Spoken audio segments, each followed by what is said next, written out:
അങ്ങനെ ജീവിച്ചുകൊണ്ട് ഈ ലോകത്തോട് യാത്ര പോകുമ്പോ യാ അയ്യതുഹൻ നഫ്സുൽ മുത്മഇന്ന, നല്ല സമാധാനമുള്ള ആത്മാവ്, ഇർജിഇ ഇലാ റബ്ബികി റാദിയതൻ മർദിയാ,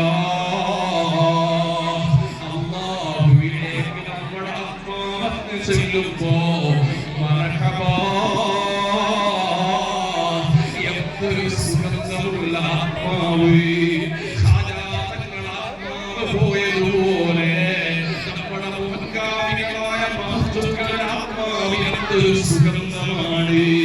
അങ്ങനെ നല്ല സുഗന്ധത്തോടെ യാത്ര പോകാൻ കഴിയണോ ചെറുപ്പക്കാരെ? നമ്മുടെ സ്വന്തം താല്പര്യങ്ങളെക്കാൾ അല്ലാഹുവിന്റെ താല്പര്യങ്ങൾക്ക് മുൻതൂക്കം കൊടുത്തോളൂ.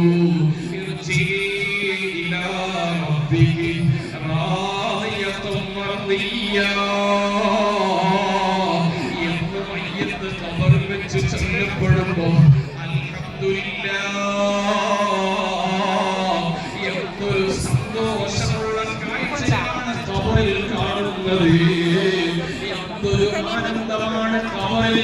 അങ്ങനെയുള്ള ജീവിതം കെട്ടിപ്പടുക്കാനാണ് അല്ലാഹു തആല ഇതുപോലത്തെ അവസരം തരുന്നത്. അന്തരീക്ഷം കൊള്ളിച്ചത്, റജബ് മാസത്തെ ഓർമ്മിപ്പിച്ചത്, ശഅബാനും റമദാനും വരുന്നത്, വേണ്ട ആളുകളെ അങ്ങോട്ട് പോയിക്കോളൂ.